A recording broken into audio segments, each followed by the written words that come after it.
สปาสเปดโจมวันนี้นะยอมรับว่ามาโจม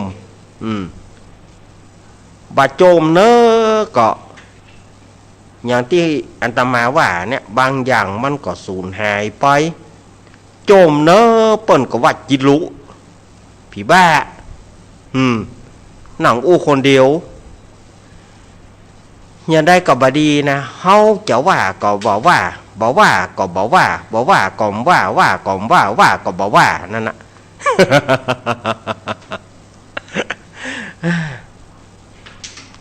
ตึกไหนกับตึกห้านนะเว้ยมาเสียở nhàเสียงก็มาอิ่มกุ้มเจนเฮาพอละกะ ก็จะว่าจะตัดช่องน้อยต่อพอตัวก็ได้นะสถานญาติโยมอย่างที่อาตมาว่าภายกำหลังเนี่ยว่าตึกที่เฮาก็ปอกะมาถ้าไปสนใจคนอื่นแต่เฮาก็มาอินดูรุ่นหลังที่เปิ้นบ่ได้หันเนี่ยแล้วนี่กะรุ่นหลังที่มันบ่ได้หันแถมเนี่ยแต่ก่อนตาเนี่ยบอกอู้หลานฟังนานเอาโตดมาโปกเฮาแหมนะไปตานะกับบอกไปตาลุงนะหมอบอกมีของดีๆเนี่ยบอกคือลูกหลานไว้เอาโตดมาโปกเฮาแถมแล้ว ลุงเขาย่ำบอกคือลูกคือหลานนาอย่ามันอย่างใดก็บ่ดีนะเนาะสถาญาติโยมไว้ใดฉะนั้นก็จันลงของดีๆเฮารักษาเอาไว้พ่องจะไปให้มันสูญหาย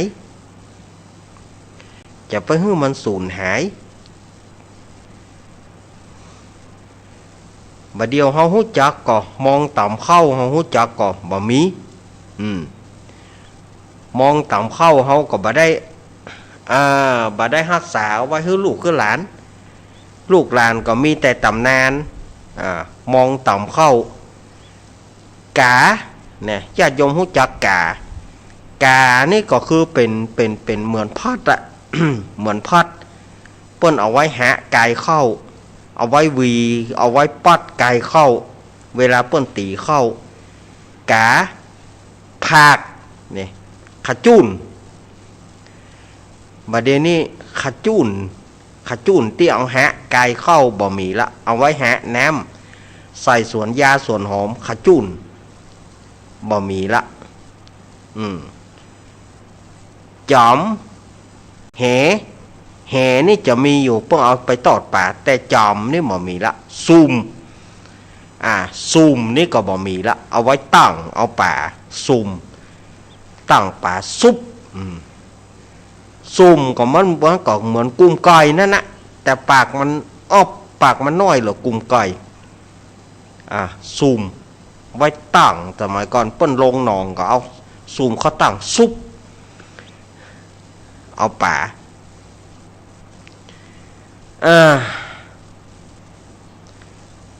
มันก็เป็นได้กะอู้เนาะไม้หีบไม้หีบเพื่อเอาไว้หนีบงวงเข้าลงเข้าเอาไว้ฟาดเข้าลงเอาไว้ฟาดเข้าตีเข้าเนี่ยฟาดเข้าเปิ่นมีไม้หีบข้อหนีบไปกำหรอหนีบฟาดลงบ่มไม้หีบฟาดเข้าบ่มีละหายากแต่ที่เปิ่นปลูกนาเปิ่นปลูกอย่างบ่เดียวเปิ่นก็บ่ได้ใจไม้หีบบ่ได้ใจคุตีเข้านั่นนะตาลงคงว่าคุเอาเข้าใส่นายฮะก็เอาไม้หีบเขากีบงวงเข้าแล้วก็ฟาดลงบึ้งตีเข้ากันฟาดเข้ากันบาเดียนี้เป็นรถนวดรถเกี่ยวบาเดียนี้เคียวก็บัดได้ไปเกี่ยวละบัดได้เกี่ยวเข้าละพอมีรถเกี่ยวรถนวดเข้าลวดเป็นเม็ดข้าวสารไปเลยบัดต้องไปอย่างละบัดเดียวสบายสมัยก่อนเนี่ยเขาจะต้องได้โอ้โหเกี่ยวแล้วก็กองเข้า มัดเข้ากล่องเข้าแล้วก็ต้องมาตีแล้วก็ต้องตากแหมกำอยู่มันอย่างเม็ดถั่วมันนะสถายยมรู้จักเม็ดถั่วทองก่อนเม็ดถั่วทองถั่วมันนี่นะสมัยก่อนเขาเปิดไปเก็บมาเนาะเก็บมาแล้วก็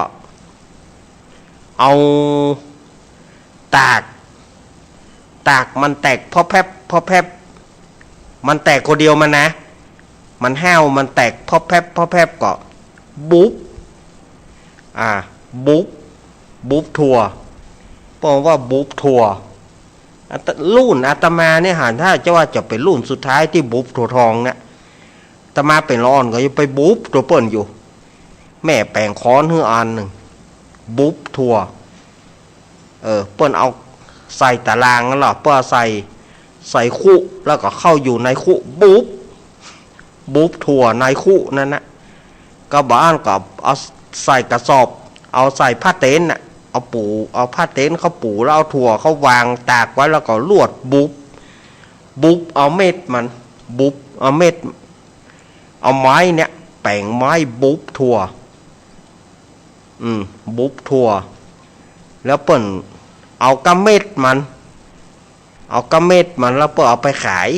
สมัยก่อนนะเอาเม็ดมันไปขายกำวัดเหลือจากนั้นก็เอาไว้แป่งสารเอาไว้แป่งเจือถั่วเอาไว้แป่งถั่วเจือพ่องเหลือนักก็ไว้คั่วถั่วทองคั่วถั่วมันนี่นะหน่วยอ่อนมันเฮาแกงเหมาะอรีดอย เอาแกงถั่วมันอันที่นายแก่มันเฮาก็เอาคั่วเอาใส่ถุงเตียวไปเอี่ยวเมื่อคืนเพื่อไปเอี่ยวสาวหรอกครบลุบครบลุบไปอะไรโอ้ไอ้ยาเนี่ยพอยมาครบเม็ดบะทั่วมานี่ฮะบ่าวที่ไหนฮะอายเฮือสาวอันนี้ไก่บ้านสาวครบลุบก่อนเม็ดบะขามกาเม็ดบะขามคั่วนี่บะเดียวนี่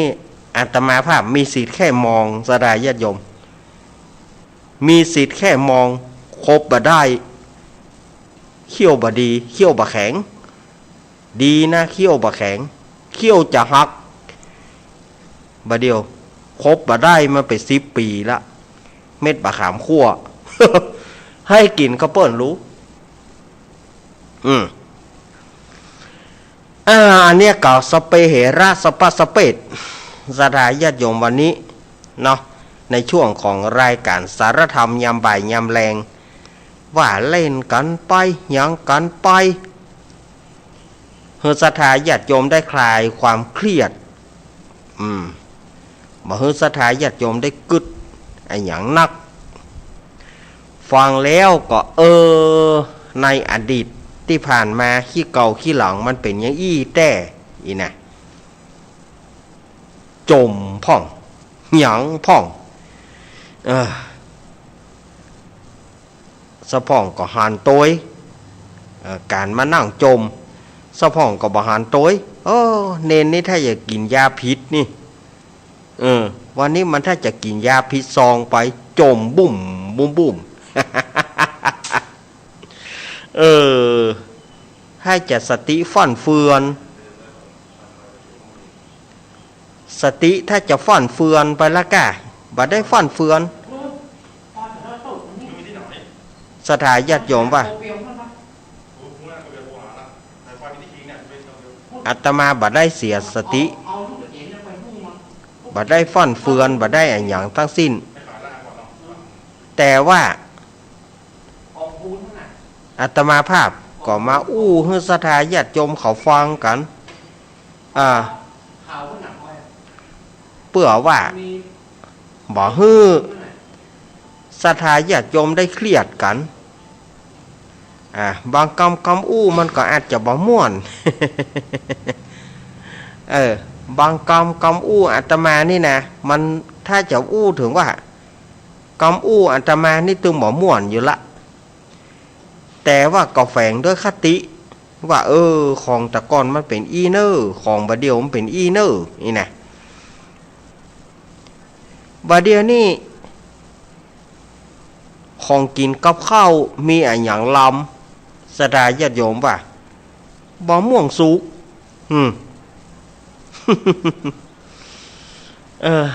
กินอย่างกับบะลำเต้าบะม่วงกินนักก็บ่ได้สถานญาติโยมว่ากินนักก็บ่ได้เบาหวานเล่นงานบ่กินเน้อก็ขยักก็กินหมอกบ่ให้บ่ดีแต่มันก็กับข้าวมันก็หังลำเต้นี่ สถานญาติโยมว่าเฮามากินข้าวก็หวานจื่นจ่อยแต่นี่บ่ม่วงสุกนี่นะเนี่ยผ่องเปิ้นก็มักสะบ้องเปิ้นมักหยังเข้ากับทุเรียน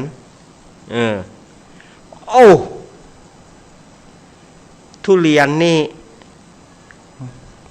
บัดเดียวมันแปลงเนาะสถานญาติโยมมีเมื่อแล้วนี่เปิ้นซื้อไปถวายตาลอาตมาก็นึกว่ามันถูกอีกธัมโมสังโฆบัวเดียวนี่นะ400ไหวสถานญาติโยมธัมโมสังฆังสุขังพลังสารนังกัจฉามิแปลงแตะแปลงว่าบัว400นะสถานญาติโยมว่าแล้วหน่วยมันจะเท่าใด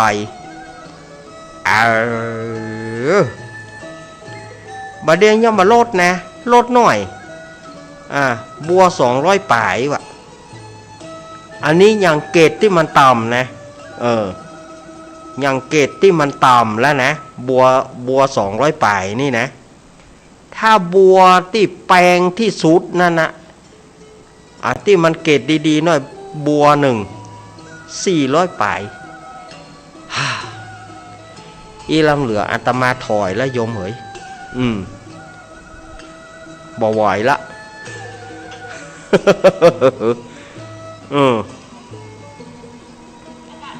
อันยังก็เป็นปูดเป็นแปลงกับไป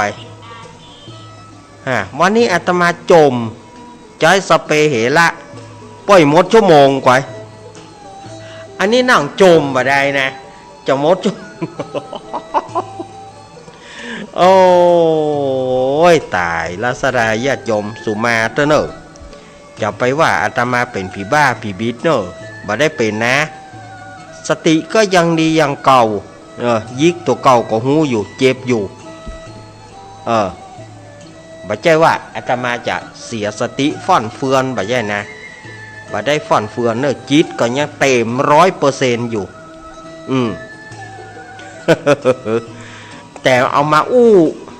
แล้วก็ไหนได้อู้แล้วก็ลวดจมเนาะ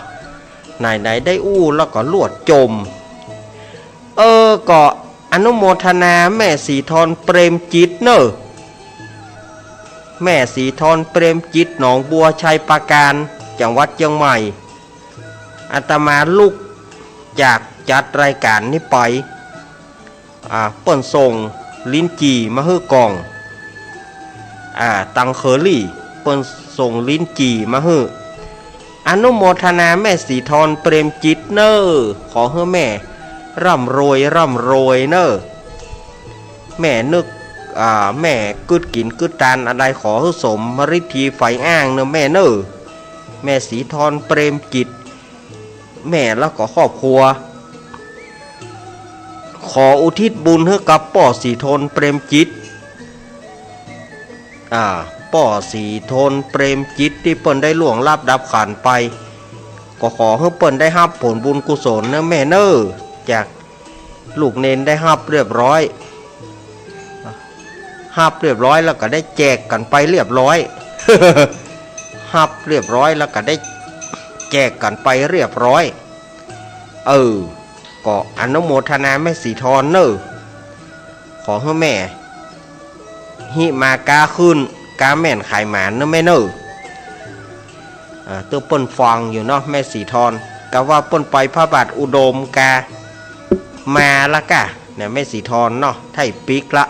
ถ้าจะปิกละ ถ้าป่นปะปีกเปิดไอ้ฟองตีน้ำบ่อซาวาฮะนะหนอศรัทธาญาติโยมเฮ้ยอาตมาก็อู้ไปอู้มามันก็ม่วนไปแต่มันจะหมดชั่วโมงแล้วนะ อาตมาว่าจะเตะทำบัตานเลี้ยวว่าจะเตะทำก็มาเมามาจมอย่างหุผีเบาหุก็เลยหมดชั่วโมง กะเดียวก้อยเล่านิทานแล้วก็เล่นละครเนาะกำเดียวก้อยเล่านิทานแล้วก็เล่นละครให้ศรัทธาญาติโยมได้ฟังกันกะเดียวเนาะเวลาอาตมาภาพช่วงแรกหมดลงไปเหี่ยแล้วอาตมาขอเปลี่ยนสปอร์ตผู้อุปถัมภ์รายการกำเดียวก็คืออาตมาจะพักยกกำเดียวแล้วก็ช่วงหลังอาตมาก้อยมาเล่านิทานแล้วก็ถ้าว่าเวลาปอก็เล่นละครให้ศรัทธาญาติโยมได้ฟังกันดีกว่าเนาะจะไปฟังหมุนขึ้นวิทยุหนีไปไหนเตือนเนอรอกำเดียวรอกำเดียวรอกำเดียวเจริญปอน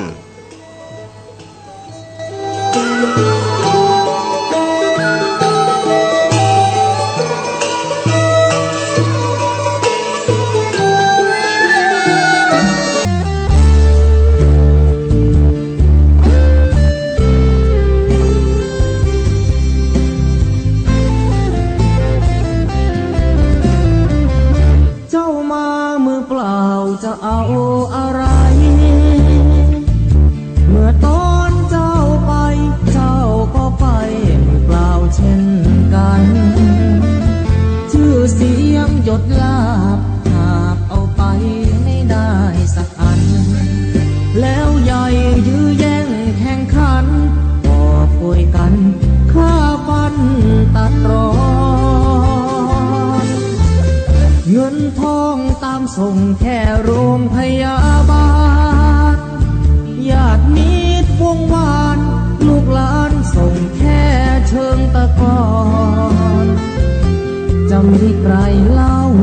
อยู่กับเรา